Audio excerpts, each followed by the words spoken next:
Ménage. Je serai le président de tous les Sénégalais. Merci de votre fidélité. Nous sommes dans votre émission Remue Ménage. Remue Ménage. Tous les dimanches de 10h à 11h, Remue Ménage épluche et décortique pour vous l'actualité de la semaine. Remue Ménage reçoit des chroniqueurs, des politologues, des sociologues, des analystes, des universitaires, bref, Tous les intellectuels. avec son dynamisme et sa réactivité, Alassane Samba Diop, avec ses invités, commente l'actu, histoire d'approfondir et de mieux comprendre.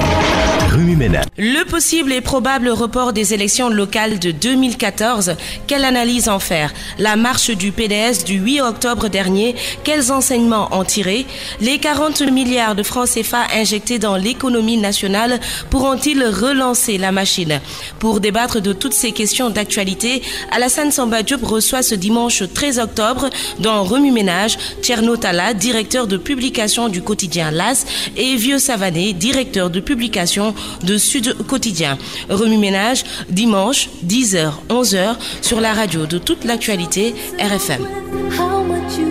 Dimanche 13 octobre 2013, merci d'être à l'écoute de Remue Ménage qui reçoit aujourd'hui Vieux Savané, directeur de publication de Sud Quotidien, Thierno Talla, directeur de publication du journal L'As. Merci monsieur d'avoir accepté notre invitation. Vous le savez, l'Assemblée nationale vient d'installer son bureau avec beaucoup de péripéties. On a constaté que Réumi, qui voulait avoir un groupe parlementaire, pour le moment ne l'a pas encore, avec des tractations, des accusations de corruption qui ont été émises au cours de l'installation de ce bureau à l'Assemblée nationale. Vieux Savané, quelle analyse faites-vous de cette bataille politique à l'Assemblée nationale? Bon, disons que ce qui s'est passé, c'est qu'on s'est rendu compte effectivement que de la difficulté de Réumi à mettre en place son groupe, alors que donc il pensait pouvoir le mettre en place. Et à écouter Omar Sarr, bon, quelque part, il ne comprend pas. Dire surtout en parlant d'une personne, Mme Diallo, je crois, qui jusqu'au dernier moment était censée voter pour eux. Il a tout invoqué, la corruption, même le mysticisme. Et de ce point de vue-là, c'est tout à fait problématique pour moi. Ça veut dire qu'il y a véritablement une question qui se pose par rapport à ce qu'est la politique. Ce qu'est la politique. On fait la politique pourquoi? C'est-à-dire que véritablement, si les gens sont enclins à pouvoir mettre de l'argent pour débaucher des gens, pour corrompre des gens, si on pense même qu'il est possible par le mysticisme de pouvoir faire basculer les choses, il y a véritablement à désespérer de la politique de mon point de vue. Oui, Thierno Talla, il y a eu des accusations très graves d'Omar Sarr. La dame Mariama Diallo s'est défendue. Elle a dit qu'elle n'a jamais été corrompue, qu'elle ne savait même pas lire, qu'on a fait faire signer des papiers qu'elle ne comprenait pas. Je pense que moi, je ne suis pas surpris de la tournure prise par l'élection ou la réélection de Moustapha Niasse. Pourquoi?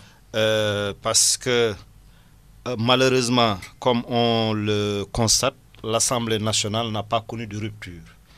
Les changements importants viennent toujours du pouvoir exécutif, notamment du président Macky Sall, qui reste encore le chef de l'APR, ou si vous voulez, entre guillemets, de la coalition Benno Bokk Yakaar. Donc ce sont ces instructions qui sont appliquées et il n'y a pas encore d'indépendance du parlementaire par rapport au pouvoir législatif. Pour revenir sur le cas de Mariama Diallo, je pense qu'elle avait déjà sonné l'alerte et nous l'avions écrit il y a 3 semaines. Je pense que c'est au moment où Pape Diouf et Oumar Gueye avaient été sanctionnés, sans qu'elle ait été convoquée en réunion. Elle a dit qu'elle était contre et qu'elle était contre le fonctionnement du parti Réumi. Donc le véritable problème que ça pose, c'est le fonctionnement de ce parti et même des partis politiques d'une façon générale, où les leaders ont la toute-puissance de décider de ce qu'ils veulent, de faire prendre à leur parti la tournure qu'ils veulent bien que ce parti-là prenne. Donc je ne suis pas surpris que cela se soit passé comme ça, qu'il y ait eu des accusations de corruption, d'achat de conscience, d'achat de vote. Je ne suis pas surpris, mais je pense que le problème est beaucoup plus profond. L'argent, parce que les partis fonctionnent suivant une base clientéliste. Donc, c'est sans surprise et véritablement la rupture dont on a tant parlé, elle tarde à se faire. jour. Mais justement, Thierno Tall a posé la question par rapport à la rupture qu'on attendait de l'Assemblée nationale. Est-ce que quelle que soit la volonté peut-être de Macky Sall d'apporter de rupture, si les députés eux-mêmes ne veulent pas avoir la rupture, c'est un problème? Oui, c'est-à-dire que si vous avez tout à fait raison de dire que si les députés eux-mêmes ne veulent pas la rupture. Mais à mon avis, le problème structurant vraiment est structuré autour de c'est quoi la politique. Parce qu'à entendre les uns et les autres, on veut être député quelque part pour soi-même. Et quand on est député, que dit-on? Bon, on a besoin d'argent pour quoi faire? Pour alimenter les gens. Donc il y a un certain clientélisme politique dont il parlait. Et de ce point de vue-là, il y a vraiment un clientélisme captif. Je veux dire que de ce point de vue-là, ça pose véritablement un problème fondamental. Moi, je regardais par rapport à l'actualité, ce qui s'est passé à Lampedusa, ce qui s'est passé à Malte. Des gens, des immigrés, on parle même de Sénégalais qui auraient changé de nationalité, etc., sont dans les profondeurs océanes quelque part. Et donc, de ce point de vue-là, ça veut dire que nous sommes dans des pays où, si vous posez la question aux gens, à savoir, est-ce que vous voulez partir? Ils sont tous prêts à partir, à quitter le bateau. Donc, ça veut dire que c'est symptomatique de quelque chose. D'un pays qui ne fonctionne pas bien, où les gens ont besoin de travailler, n'arrivent pas à travailler, où les gens ont besoin de se nourrir et n'arrivent pas à se nourrir. Et ça veut dire fondamentalement que ce n'est pas tous les premiers lundis du mois où on va descendre le drapeau, ce n'est pas ça qui fait la fierté par rapport à un pays. Ce qui fait la fierté par rapport à un pays, c'est parce que je peux y travailler, c'est parce que je peux m'y nourrir, c'est parce que je peux m'y éduquer, c'est parce que je peux m'y soigner. Donc ça veut dire que la politique devrait être véritablement cette question fondamentale. Qu'est-ce que je peux faire pour mon pays? C'est un engagement. D'accord? Mais ici, on a plutôt l'impression que c'est une carrière, que c'est le biais par lequel on peut avoir de l'argent, etc. Je veux dire que... Et ça traverse véritablement toute l'indépendance, toutes ces 50 années d'indépendance. Et c'est ça le problème fondamental. Il y a une rupture épistémologique qui doit se mettre en œuvre et de mon point de vue, c'est ça véritablement le questionnement. Mais est-ce qu'au fond, les députés qui sont à l'Assemblée nationale ne sont pas le reflet des Sénégalais eux-mêmes, de notre société? Ce ne sont pas des gens qui ex nihilo, ils viennent de la société sénégalaise. Des gens qui ne veulent pas travailler, qui veulent gagner leur vie facilement, dans un pays où on dit « Khalis Kenduko Ligé Ligenti ». Justement, et Vieux l'a dit très bien, à juste raison, c'est-à-dire qu'il nous faut revoir notre façon de faire la politique. Vous savez, on est dans un pays où tout fonctionne à l'envers. Et les gens, ils deviennent des carriéristes politiques. Pourquoi? Parce que la fonction politique est le moyen le plus sûr, la voie royale pour s'enrichir rapidement, sans grands efforts. Vous êtes dans le privé, nous sommes tous dans le privé. Nous endurons des difficultés au quotidien et nous nous rendons compte que c'est extrêmement difficile de s'en sortir. Donc les gens, ils préfèrent se simplifier la vie, ils préfèrent être opportunistes, ils préfèrent être avec le parti au pouvoir, se ranger et puis voilà, vivre tranquillement. Et malheureusement, un répondant dans la société aussi. Oui, j'en viendrai. Et malheureusement, on se rend compte que ces gens-là, ils mènent une vie de Namba, une vie de Pacha, que logiquement, seul un milliardaire devrait pouvoir mener. Or, les milliardaires, ils se comptent sur le bout des doigts au Sénégal. Donc, je pense qu'il faut renverser cette tendance-là et être un peu comme aux États-Unis où, quand on est conseiller du président des États-Unis, on a hâte de se décharger de cette fonction-là pour aller dans le privé, parce que dans le privé, on gagne mieux sa vie. Parce que quand on assume une fonction publique, on n'a presque rien. On n'ose pas détourner de l'argent. On n'ose pas narguer les Américains, on n'ose pas mener un train de vie dispendieux. Donc je pense que c'est ce paradigme-là qu'il faut changer. C'est dire que la fonction politique, elle est extrêmement noble parce que vous êtes au service des gens. Vous devez être plus au service des gens qu'au service de vous-même. Et il y a des exemples qui sont là. si quelqu'un comme le président Nelson Mandela ou même Thabo Mbeki sont respectés, c'est par leur désintérêt, par leur désintéressement à tout ce qui est jouissance, à tout ce qui est enrichissement, etc. Donc, comme vous le dites si bien, la rupture ne s'est pas encore opérée au niveau des mentalités des hommes publics, et c'est valable pour toute la classe politique. Les hommes politiques, les femmes politiques sont comme les Sénégalais, avec leur tard et tout. Vous voyez, l'Assemblée nationale, chaque député a bénéficié d'une aide pour la Tabaski de 200 000 francs. Au nom de quoi? J'espère bien qu'ils vont payer cette aide-là, comme tous les fonctionnaires, comme tous les travailleurs qui bénéficient de cette aide. Donc, tant que ces mentalités-là ne vont pas changer, tant que ce paradigme-là ne va pas changer, on en restera au même moment, au même niveau où il y aura toujours des combinaisons, on va s'accorder, tout ça sur le dos du peuple, et finalement, c'est les classes laborieuses, ou c'est comme disaient les communistes, qui vont trinquer. Oui, moi j'aimerais bien juste dire quelque chose par rapport à la société, c'est-à-dire effectivement, c'est quelque part, comme vous le dites si bien, le reflet de la société sénégalaise, ce qui se passe. Hein?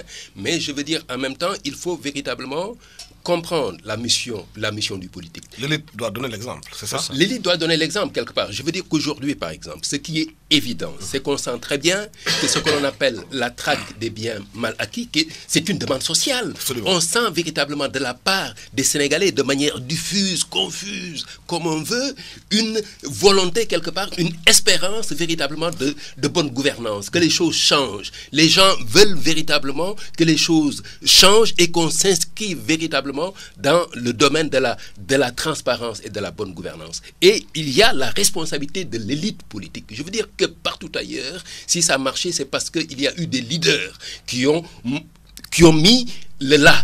Hein, qui ont montré véritablement, qui ont inscrit le tempo. Hein, et donc, de ce point de vue-là, je veux dire, bon, si on prend, quand on parle du Ghana aujourd'hui, de ce qui s'est passé, de comment ça s'est transformé, il y a forcément Rawlings dont on parle. Oui. D'accord? Quand on parle de quelqu'un comme Mandela, d'accord? Quand on parle du Rwanda, je veux dire, il y a des leaders là, ce sont des Africains. Donc, il n'y a pas véritablement de fatalisme véritablement lié à une certaine africanité, etc. C'est un déficit de leadership. Et de ce point de vue-là, je crois que si on prend le Sénégal, c'est la responsabilité historique de Macky Sall, de mon point de vue, qui est un jeune né après les indépendances. Sa responsabilité historique, c'est de véritablement s'inscrire dans cette inversion du champ politique pour inscrire la rupture, pour montrer que la politique, c'est pas pour s'enrichir, mais c'est pour faire... Mais justement, Thierno Talla, est-ce que le président Macky Sall est capable de cette rupture qu'il réclame tous les jours,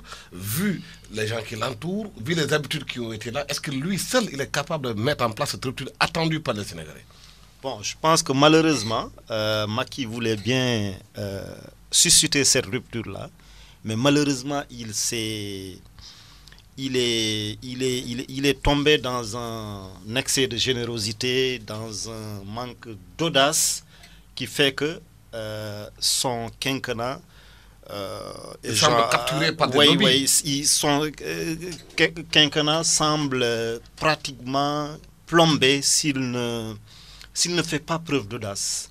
Parce que je pense que véritablement, pour qu'il y ait une rupture, il faut qu'il comprenne que c'est lui qui est élu, c'est lui qui a la légitimité populaire. Ce n'est ni Ousmane Tanor Dieng, ce n'est ni Moustapha Niasse, ni Idrissa Seck ou quelqu'un d'autre. Donc qu'il comprenne que c'est lui que les Sénégalais ont choisi, certes avec l'appui des autres. Bon, c'est pourquoi on a parlé de plébiscite, mais il faut qu'ils le comprennent et aient l'audace d'entreprendre des ruptures nécessaires. Est-ce qu'il a les hommes qu'il faut pour apporter cette rupture? Absolument, parce que le Sénégal est reconnu par la qualité de ses ressources humaines. Pourquoi devrait-il uniquement s'appuyer sur des cadres de l'APR ou de Benno Bokk Yakaar?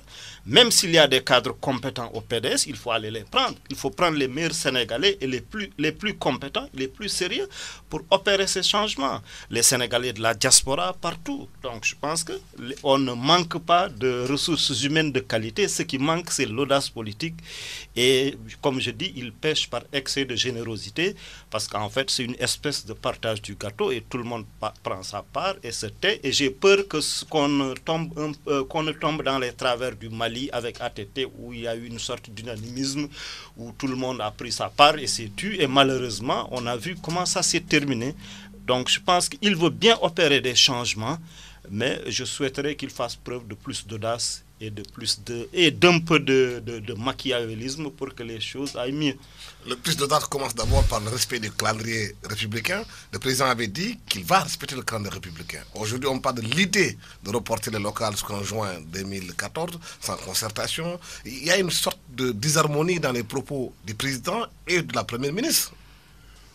Oui, on parle de changer, bon, il y a l'idée qui a été lancée de changer le calendrier. Et le gros problème pour moi, c'est de savoir, bon, pourquoi veut-on changer le calendrier? C'est-à-dire que c'est ça véritablement le problème. Parce que l'argument qui a été donné, c'est conduire l'acte 3 de la décentralisation. Est-ce que c'est un argument qui tient la route, ça? Oui, disons, moi la question que je me pose, c'est de savoir véritablement pourquoi. Parce que souvent, on sait que quand il y a des élections, quand on veut changer les donnes, et souvent, il y a véritablement un soubassement politicien. Ça veut dire que c'est par rapport au parti politique qui veut en tirer un certain nombre de dividendes, etc. Est-ce que justement la paire n'est pas en train de se poser un certain nombre de questions en rapport avec sa stature actuelle qui est tout à fait... qui peut être quelque part problématique parce qu'il n'a pas d'outils véritablement pour pouvoir mesurer son impact. Et pour savoir si il va tirer des dividendes conséquentes. Donc c'est un certain nombre de questions que je me pose. Et ça me permet de revenir un peu sur ce que disait Thierno tout à l'heure. Personnellement, est-ce que la capture, c'est par rapport au... Est-ce que le pouvoir actuel, le président, est l'otage du Parti socialiste, de Benno Bokk-Yakaar, de manière générale? Personnellement, je ne pense pas que ça se pose à ce niveau-là. Je veux dire que ce sont des gens quand même qui, au deuxième tour, ont soutenu, ont dit que nous allons gouverner ensemble. Et nous savons que nous sommes dans un système présidentialiste. Mais est-ce qu'au fond, on peut gouverner ensemble? Est-ce qu'au fond, on peut voir le partage? Mais voilà, justement, j'étais en train de dire que nous sommes dans un système présidentialiste. Ça veut dire que c'est le président qui dirige, c'est le président qui décide. Et de ce point de vue-là, les autres partis, ce sont simplement des personnes ressources. C'est à lui d'imprimer véritablement sa marque. Et quand on parle, moi j'ai été sidéré de lire tout récemment le nouveau ministre, Maître Youm. Maître Youm, je crois que ça tombe à propos d'ailleurs, c'est le ministre de la collectivité locale, de la décentralisation. De la décentralisation. Qu'est-ce qu'il disait? Que lors d'un échange ça s'appelle comment encore? Il changeait... puisqu'il était directeur de quelque chose. Lors d'une passation de service. Mais qu'est-ce qu'il disait? Que voilà, c'est ce monsieur-là, je ne me souviens pas de son nom, c'est lui qui m'a permis de rencontrer le président Macky Sall quand il était dans l'opposition. C'est grâce à lui que c'est grâce à lui que je suis devenu ministre. D'ailleurs, je voulais être directeur de l'IPRES. Directeur de l'IPRES. Et vous savez pourquoi, dit-il? Je voulais être directeur de l'IPRES pour pouvoir venir en aide aux militants. Mais c'est sidérant. Ça veut dire que véritablement, on ne veut pas... Quand tu veux être directeur de quelque chose, c'est parce que tu penses que tu peux apporter quelque chose. C'est pas la partie. D'accord? Que tu peux apporter quelque chose, que tu peux booster. L'IPRES, quand même, c'est pour les retraités. Voilà. Alors, donc, il y a ce problème-là. Je veux être ministre, pourquoi? C'est pour ma famille, c'est pour moi, c'est pour... Voilà, c'est ça le problème du Sénégal. Je crois que fondamentalement, il y a véritablement un problème avec la politique, comme disait Thierno. Quand c'est une carrière, cela pose un problème. Et c'est pour ça d'ailleurs qu'il va falloir véritablement que l'on s'inscrive dans une limitation de tout, c'est-à-dire des mandats. C'est fait, le cumul, qu'on l'interdise, les députés, qu'on voit véritablement comment régler cela, que ce soit véritablement des jetons de présence, etc. Il faut que les gens travaillent pour le pays. Le Sénégal mérite qu'on travaille pour lui. Est-ce qu'avec les locales, l'idée de report qui a été avancée, c'est que la paire, au fond, n'est pas prête?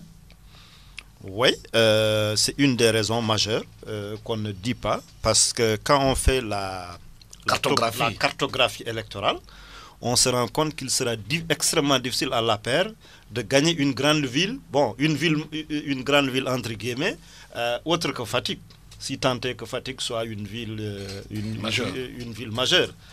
Donc c'est là où on est certain que l'APR peut remporter une commune de dimension moyenne.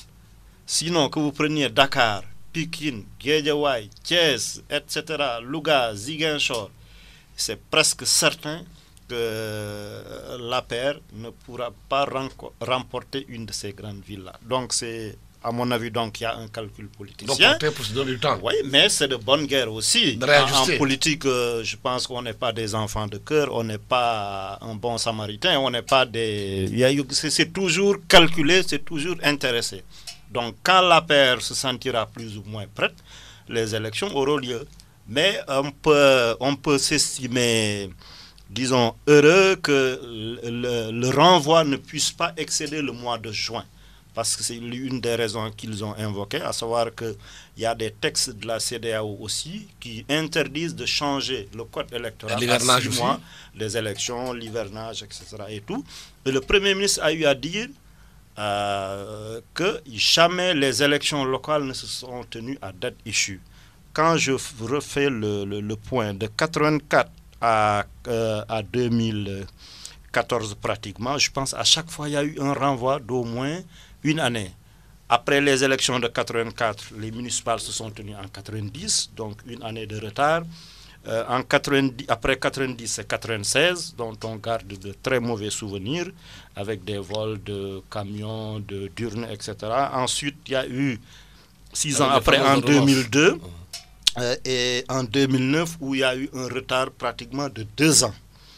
Bon, donc si ce report-là doit permettre à la classe politique de bien changer les textes des collectivités locales, je pense que ça peut être quelque chose d'important, d'intéressant, d'autant plus que la problématique qui s'est posée au niveau des collectivités locales, c'est le financement et des mairies de ville et des communes d'arrondissement. Vous prenez l'exemple d'une commune d'arrondissement comme les HLM, où il y a pratiquement le plus grand marché de Dakar. Mais la commune d'arrondissement n'en profite presque pas. Demandez aux riverains du marché HLM s'ils profitent des redevances que ces commerçants-là payent à la mairie de la ville. Donc je pense qu'il y a un changement qu'il faut opérer. Les communes rurales également, c'est des communes pauvres. Je ne vous apprends rien en vous disant que les communes de Kanel ou de Sinthiou-Bambé, d'où nous sommes originaires, n'ont pratiquement rien.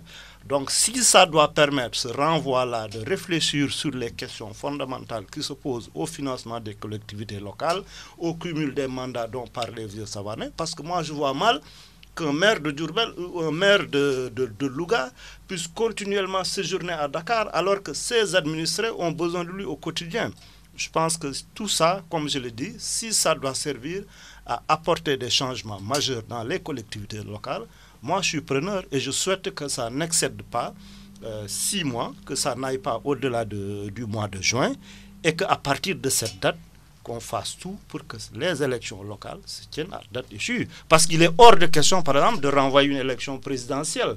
Et à mon avis, toutes les élections ont leur importance.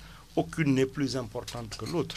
Oui, donc si ça doit servir à ça, tant mieux. Mais bien, est-ce qu'il n'y a pas un problème de démarche? Là où le président dit à Taïba Diagne, j'appelle à un consensus à rencontrer la classe politique pour discuter de la décentralisation, et en même temps, dans le pipeline, on met l'idée de reporter les élections sans qu'il y ait discussion préalable.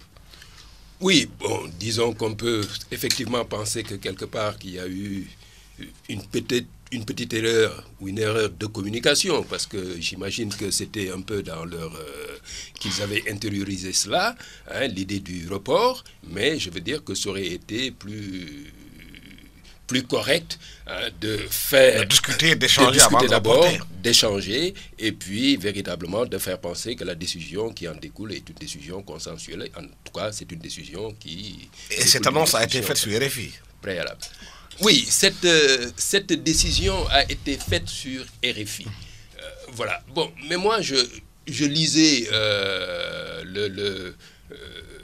la petite précision, le communiqué du conseiller de presse de Madame le Premier ministre, qui disait quelque part que, bon, écoutez, il y a eu des gens qui ont demandé, des radios qui ont demandé, des médias plutôt, qui ont demandé des interviews, etc. Il se trouvait que RFI était première sur la liste. Bon, nous avons fait. J'avoue que, personnellement, sur un certain nombre de choses, c'est-à-dire qu'aller à l'étranger sur le perron de l'Élysée pour annoncer quand même des choses qui concernent la politique sénégalaise, cela je trouve ça incorrect. Mais que un média ici, local, parce que c'est quand même correspondant de RFI à Dakar. Le correspondant de RFI à Dakar qui a posé la question, se débrouille pour poser une question au président de la République ou pour poser une question à Madame le Premier ministre. Personnellement, je ne trouve pas ça trop dérangeant. Je veux dire que je ne me retrouve plus dans l'optique d'un nationalisme étriqué, étroit, etc. Il y a un certain nombre de principes sur lesquels, effectivement, on ne peut pas transiger. C'est-à-dire que la politique sénégalaise doit être faite par les Sénégalais. Les décisions doivent être prises par les Sénégalais à tous les niveaux, d'ailleurs. Que ce soit au niveau économique, au niveau politique, au niveau sociétal et tout. Hein. Mais en même temps, pour cette histoire-là, bon, peut-être qu'il a été plus réactif que les autres journalistes. Voilà. Mais tiens, notamment le fait qu'il n'y ait pas de consensus autour de l'idée de report. Qu'on se réveille un bonjour, paf, dans la presse étrangère, comme l'a dit, même si localement, c'est une correspondante de RFI qui a posé la question, c'est tout son mérite. Mais est-ce qu'aujourd'hui, le fait de l'annoncer sans qu'il y ait une discussion au préalable ne pose pas un problème de consensus autour de l'essentiel avec la classe politique sénégalaise? Bon, je voudrais d'abord dire que s'agissant de l'annonce du report sur les zones de RFI, je pense que le Premier ministre aurait pu l'éviter en convoquant tout simplement une conférence de presse destinée à toute la presse nationale et internationale, parce qu'à mon avis, c'est une décision tellement importante qu'elle aurait dû être annoncée autrement. Maintenant, qu'elle l'ait fait, bon, je pense qu'elle va retenir la leçon et la prochaine fois faire attention et puis convier tout le monde. Autrement, ça peut toujours créer des frustrations et je pense que c'est évitable. Et le consensus qui devait avoir lieu avant. Voilà, maintenant, je pense que ça pose même le problème du statut de l'opposition. Depuis une dizaine d'années, on dit qu'il faut un statut à l'opposition. Un statut qui implique qu'elle soit saisie pour toutes les questions majeures qui intéressent la nation. Une sorte d'arlésienne. Voilà, donc si c'était le cas, je pense qu'on aurait pu éviter cette maldonne-là, cet impair. Et je pense que ces deux erreurs-là de communication et de ne pas s'être concerté avec l'opposition, je pense que le pouvoir devrait les retenir et puis éviter que ça ne se reproduise. Parce que tout ça, ça engendre des crispations inutiles. Alors qu'on aurait pu faire montre d'un peu plus d'élégance vis-à-vis de toute l'opposition, bon, et puis leur annoncer qu'on souhaiterait reporter les élections pour telle et telle raison, donner les raisons majeures et pertinentes qui font que les élections ne pourraient pas se tenir à date échue. Je pense que toutes ces deux leçons-là pourraient être retenues par le pouvoir actuel et ça nous éviterait, comme je dis, des crispations inutiles et des désagréments.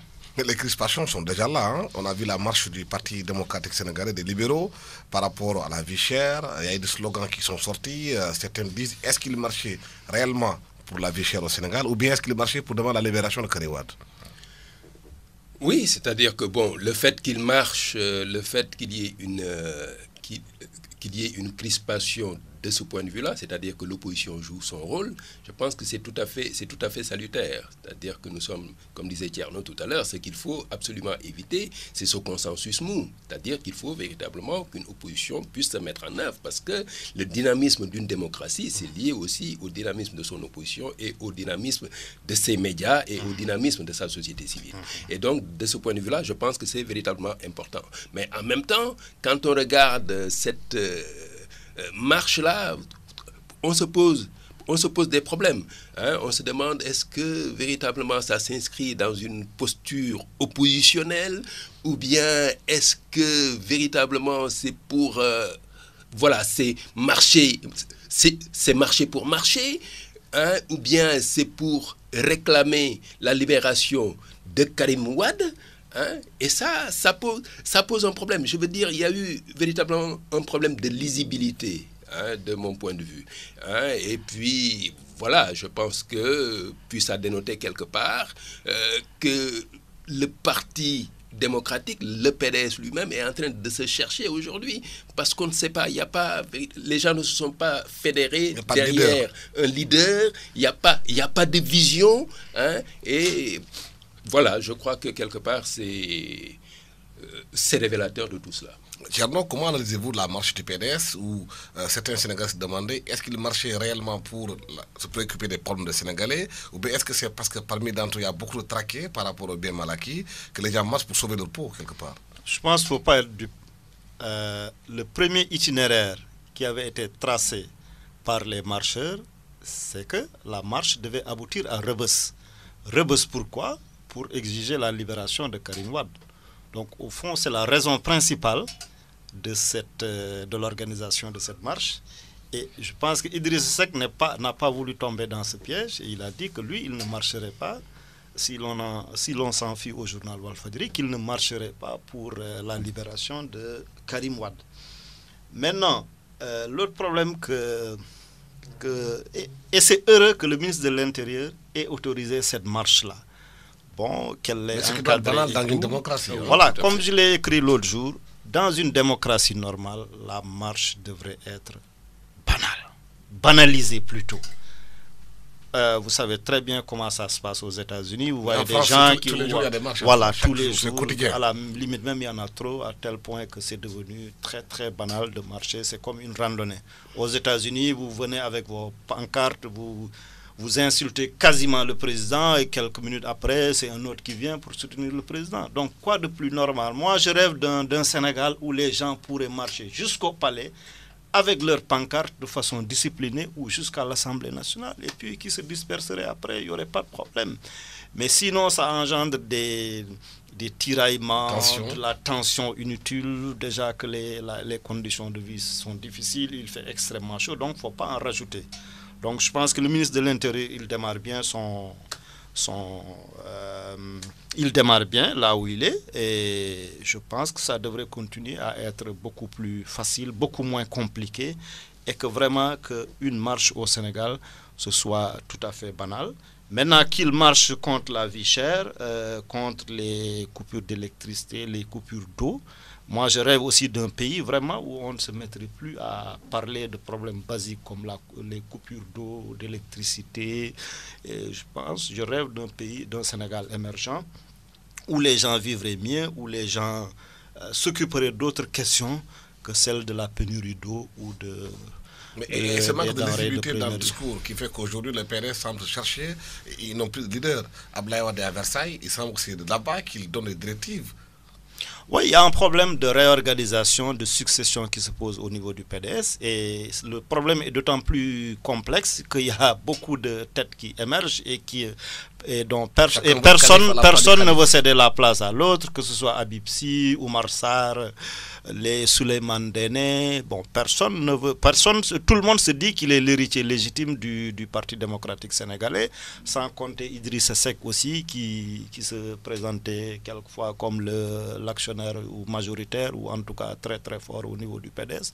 Donc je pense que ça ne fera qu'amplifier, que rendre la lutte de succession ou la gestion, la gestion du PDS, que ça ne pourra que rendre ça beaucoup plus compliqué et beaucoup plus difficile, d'autant plus qu'il y a beaucoup de têtes qui émergent qui sont pratiquement toutes de la même génération, donc ce ne sera pas simple et bon, ça promet d'être très très dur. Oui, Vieux Savané, on parlait d'un pays qui doit avoir une opposition très forte, de propositions, même aussi sur des questions essentielles. Aujourd'hui, le PDS, quand même, c'est un parti, c'est pas n'importe quel parti.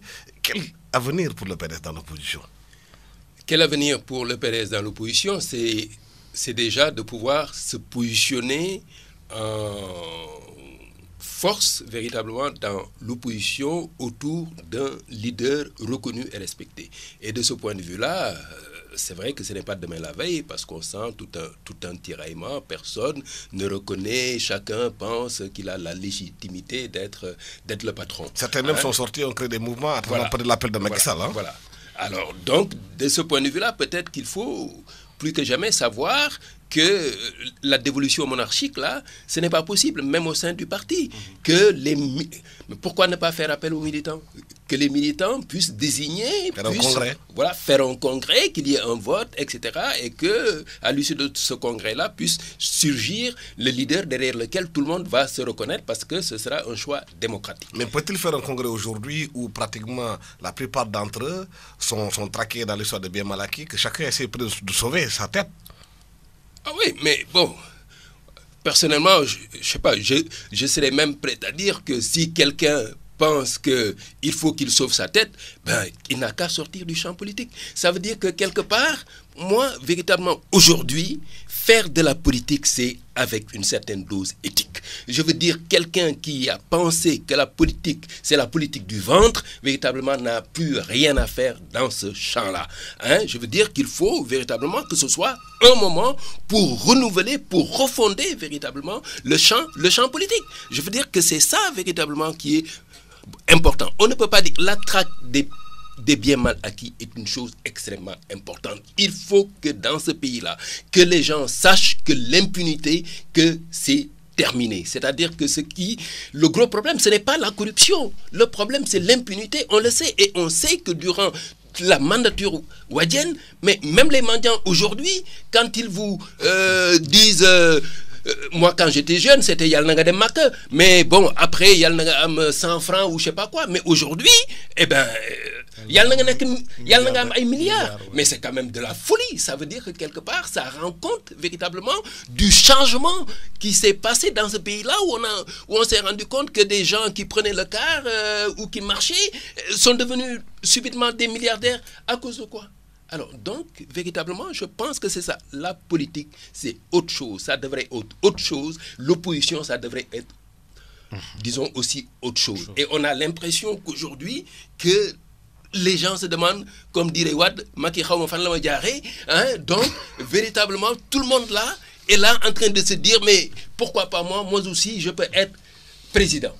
Donc, c'est ça. C'est-à-dire que ce n'est pas faire en sorte que les Sénégalais, mais c'est un pays très jeune.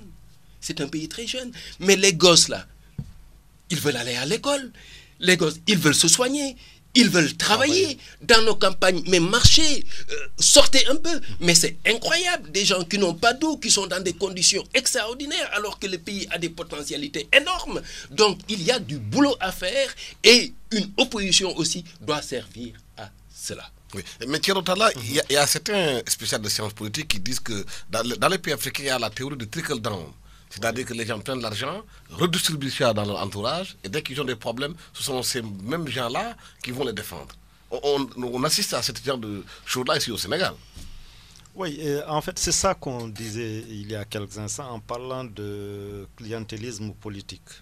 Donc le clientélisme politique et la carrière politique qu'on se fait dans la fonction publique ou en occupant une fonction publique, c'est ça qui fait que ça c'est la voie royale, comme j'ai dit, pour s'enrichir. Donc les gens, ils font tout pour amasser le maximum d'argent, même quand on est nommé. Voilà, même quand on est nommé et qu'on n'en profite pas, qu'on n'en jouit pas, bon, ce sont vos propres parents qui vous disent, bon, yo, dara ou danga nyak faïda, etc. Donc, malheureusement, ça fonctionne comme ça. Or, comme on l'a dit, il n'y a rien de plus noble que la politique, il n'y a rien de plus noble que d'être au service de la collectivité, de la communauté. Et malheureusement, tant qu'on ne changera pas de paradigme, tant qu'on ne changera pas d'approche par rapport à cette question-là, on en sera toujours au même niveau et on risque même d'être dépassé par beaucoup d'autres pays africains que nous croyons inférieurs ou en tout cas entre guillemets et que nous croyons beaucoup moins avancés que le Sénégal, où les gens ont changé les choses et se mettent à travailler. Mais nous, on veut toujours vivre au-dessus de nos moyens. Vous prenez l'exemple de la fête de Tabaski, les gens, ils s'endettent, ils se saignent à... Et puis ils se disent, voilà, pour porter de beaux habits, pour égorger un gros mouton, et puis après, 2 jours après la fête, se retrouver sur les carreaux et ne plus avoir rien. Donc, je pense si on ne change pas de mentalité, si on ne change pas de paradigme, on en sera toujours au même niveau. Et malheureusement, bon, on aura perdu beaucoup de temps pour notre jeunesse, pour nos enfants. Et quand on voit ce qui s'est passé à Lampedusa ou à l'île de Malte, vraiment c'est très très désolant. Et j'ai appris sur une radio que l'Europe dépense beaucoup plus pour protéger ses frontières que pour aider l'Afrique à se développer. Ça veut dire quoi? Les Africains qui ont un continent extrêmement riche devraient pouvoir compter sur leurs propres forces en se formant mieux, en mettant en avant l'éthique pour se développer eux-mêmes, pour développer leur continent, au lieu de se dire que la panacée se trouve en Europe ou en Amérique. Donc je pense qu'il y a tout ça qu'il faut changer, la manière de faire la politique, la manière de gérer les biens publics, la manière de changer la politique, comme je disais, parce que si on voit ce qui se passe au Parti démocratique sénégalais, où tout le monde se dit qu'il peut être l'héritier de Wade, mais pourquoi ne pas organiser des primaires? Et ça pose le problème même de l'alternance des élites au niveau des partis politiques. Et ce n'est pas valable simplement pour le PDS. Vous prenez l'APR qui est le parti au pouvoir, qui n'est pas structuré. Il n'y a que Macky Sall qui a la légitimité. L'AFP, Moustapha Niasse ne veut pas céder la place. Or, pourtant, il aurait pu promouvoir un Malick Gakou, un Alioune Sarr, qui sont de très, très, très haute facture intellectuelle et puis, je pense, même professionnelle. À la LD, on a vu ce qui s'est passé. Bathily qui a remis le flambeau à Mamadou Ndoye, dont on dit qu'il aurait le même âge que Bathily ou peut-être même plus âgé, en tout cas qui est très âgé. Au PIT, Ahmad Dansokho dit avoir cédé la place, mais c'est un Maguette Thiam inexistant qu'on voit. Donc, AJ, partout, c'est le même problème qui se pose. On dit vraiment, que veulent nos élites? Est-ce que nos élites politiques veulent vraiment développer ce pays-là? Est-ce qu'elles ne mettent pas leurs jouissances, leurs intérêts personnels en avant au détriment des intérêts du peuple qu'ils clament fort et malheureusement qu'ils n'appliquent pas souvent? Mais justement, est-ce que peut-on faire changer le paradigme dans une société assez conservatrice comme le Sénégal, où le pays semble capturé par des lobbies maraboutico, politico, médiatiques?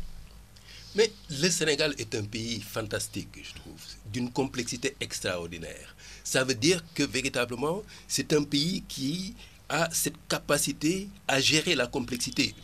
Dire que personne, c'est pas... s'il y a quelqu'un qui, véritablement, demande, disons, imprime son tempo, les populations sont prêtes à suivre. Je disais tout à l'heure qu'il y a véritablement une soif de bonne gouvernance, qu'il y a une soif d'équité, qu'il y a une soif de transparence. Même on a vu les lobbies maraboutiques dont on parle. Mais c'est extraordinaire. Vous croyez qu'aujourd'hui, que demain, un chef religieux va donner un niggle? Pourquoi? C'est la population elle-même. Ce sont les Sénégalais eux-mêmes qui ont montré qu'ils savaient faire le départ, la différence entre ce qui relève, n'est-ce pas, de leur intimité religieuse. Voilà, de leur croyance religieuse, de leur appartenance religieuse et ce qui relève de la politique. Ils ont fait le départ entre ce qui relève de la politique et ce qui relève du religieux. Et donc, de ce point de vue-là, je pense que les Sénégalais sont prêts aujourd'hui. J'ai même l'impression qu'ils sont en avance sur les politiques. Ce sont les politiques. Mais regardez, même au niveau des femmes, tout ce qu'on dit. Mais c'est une société qui est capable de dynamisme, encore faudrait-il que les élites politiques puissent imprimer ce dynamisme. Mais justement, dynamisme, on en parle, 40 milliards de francs CFA dans l'économie sénégalaise, décidée par le ministère de l'Économie et des Finances. Est-ce que vous paraît que ça peut relancer la machine économique? Oui, mais on est encore très loin du compte. Je pense que la dette intérieure, est-ce qu'elle ne s'élève pas à plus de 200 ou 300 milliards? En tout état de cause, 40 milliards à quelques jours de la Tabaski, c'est quelque chose de salutaire et je pense que le gouvernement devrait faire beaucoup plus et sauver surtout des entreprises qui étaient grosses pourvoyeuses de main-d'œuvre. Je pense à l'entreprise Jean Lefebvre de Baratal qui, pendant sa période de pointe, était à 3000 employés. Bon, je pense aux usines de pêche, etc. Et à d'autres industries qu'on devrait pouvoir sauver et mettre l'entreprise au cœur de l'action gouvernementale. C'est dire que ce n'est pas à l'État, à la fonction publique d'enrichir les Sénégalais, de faire le développement, c'est plutôt l'État qui doit organiser un cadre, assainir le cadre et permettre aux entreprises dont la vocation est de faire du profit, de gagner de l'argent le plus normalement du monde et de créer des emplois. C'est ça qui peut sauver le Sénégal et non la fonction publique ou des recrutements dans l'enseignement ou dans la police. Et l'idée de donner aussi des marchés, le mobilier national aux menuisiers sénégalais. Oui, parce qu'il faut qu'on note ce complexe-là de notre esprit, nous tous. Bon, nous préférons avoir des meubles venant d'Italie, de France, etc., et de Chine, bon, qui fait de la qualité, contrairement à ce qu'on croit. Il y a toutes les gammes de mobilier en Chine. Mais je pense que c'est une décision salutaire, ça ne fait que commencer et j'espère que dans quelques années, dans 5 ans, peut-être la portion des meubles étrangers sera une portion congrue et le mobilier national sera beaucoup plus important. Et sera utilisé un peu partout, aussi bien dans l'administration que dans nos salons. Je rêve de ça, parce que l'artisanat aussi est un secteur pourvoyeur de main-d'œuvre abondante. Vieux, est-ce que vous pensez que les 40 milliards injectés dans l'économie peuvent relancer la machine économique au Sénégal? Oui, je pense effectivement que ça peut relancer. Comme disait Tierno tout à l'heure, le fait, quand on a des dettes et qu'on est payé, ça vous permet d'investir, ça vous permet de recruter des gens. Donc, véritablement, la machine économique va se mettre en branle. C'est-à-dire que dans sa dimension de consommation, etc., de création et de consommation. Et donc, de ce point de vue-là, je pense que c'est une excellente chose. Et ça me permet de parler du mobilier national aussi. Par rapport au mobilier national, je pense qu'un pays a besoin, tous les pays, qu'importe le pays, a besoin de patriotisme économique. Je veux dire que c'est important de savoir qu'on ne peut pas vivre que d'importation. Donc, si les Sénégalais comprennent qu'il faut qu'ils consomment ce qu'ils produisent, au niveau du dynamisme économique, justement, ça va impacter véritablement. Et je crois que c'est important, c'est du domaine aussi de nos leaders politiques, des élites, de montrer cela. Mais il y a aussi une question qui a été posée par rapport à ça. Beaucoup estiment qu'il y a aussi un problème avec les ouvriers sénégalais de respect des délais, de respect des mobiliers fabriqués. Vous leur donnez de l'argent, des rendez-vous qu'ils n'ont jamais respectés. Il y a un problème. Vous avez tout à fait raison de dire cela. Moi, je me souviendrai toujours d'un ami, Boubacar Boris Diop, qui me disait: vieux, est-ce que tu peux me montrer là où il y a un bon mécanicien? Un bon mécanicien, d'accord? Parce que, voilà, c'est-à-dire, moi, tout le monde, quand vous construisez, voilà, vous avez d'énormes problèmes. Moi, j'ai des problèmes avec respect des délais, respect des délais, respect de ceci. Ça, c'est un gros problème. Mais aussi, c'est une question de formation. Et c'est une question aussi de formation, de rigueur, pour que les uns et les autres comprennent que quand vous ne respectez pas vos engagements, vous êtes sanctionné. Je crois que la sanction aussi peut jouer à ce niveau-là un rôle pédagogique. Il faut de la formation, il faut de la sanction pour que, quelque part, les choses puissent changer. Est-ce que justement, ce n'est pas ce manque de rigueur dans tout ce qu'on fait dans ce pays qui fait qu'on n'est pas compétitif par rapport à la Chine, par rapport à d'autres pays? Il faut relativiser. Certes, nous avons beaucoup d'artisans, de mécaniciens, de tailleurs, d'ébénistes qui ne sont pas très sérieux, mais nous en avons d'autres qui font des choses d'excellente qualité. Oui, mais les délais de livraison d'un produit, d'une commande, ils ne sont jamais respectés. C'est-à-dire qu'ils sont très bons, mais il n'y a pas... Bon, mais n'a pas de rigoureux. Il y a quand même des entreprises, bon, je ne pourrais pas citer leur nom pour éviter de faire de la pub pour elles, mais je pense que c'est des entreprises qui sont très connues dans le secteur du bois et qui ont souvent eu à exposer et qui véritablement et qui exportent, même si je ne m'abuse. Mais est-ce qu'il y a la rigueur qu'il faut dans les commandes, il y en a 2 ou 3 qui sont extrêmement rigoureuses, mais je pense qu'on gagnerait à les encourager, à les aider à servir d'exemple aux autres et à organiser la concurrence. Je pense qu'on pourra toujours trouver des ébénistes, des artisans sérieux. Mais comme on dit, notre problème au Sénégal, c'est le manque de rigueur. Moi, je dis toujours, que ce soit les Chinois, les Allemands ou les Américains ou les Français, ils ne sont pas plus intelligents que les Africains. Ils ne sont pas plus intelligents que les Sénégalais. Pourquoi ils réussissent? Pourquoi ils réussissent à avoir des villes propres, à développer leur pays, à avoir des écoles de qualité et qu'on on soit au même niveau? Ça veut dire quoi? Ce n'est pas le problème du Sénégalais, ce n'est pas le problème de l'Africain. D'autant plus que si nous sommes en Europe ou en Chine, nous nous comportons de la même façon que les Américains. Donc c'est nous qui avons des problèmes. Mais la question de leadership revient donc. Oui, et on se rend compte que le développement, il a des règles universelles. Que ce soit en Chine, en Amérique, en Allemagne, il y a toujours des règles.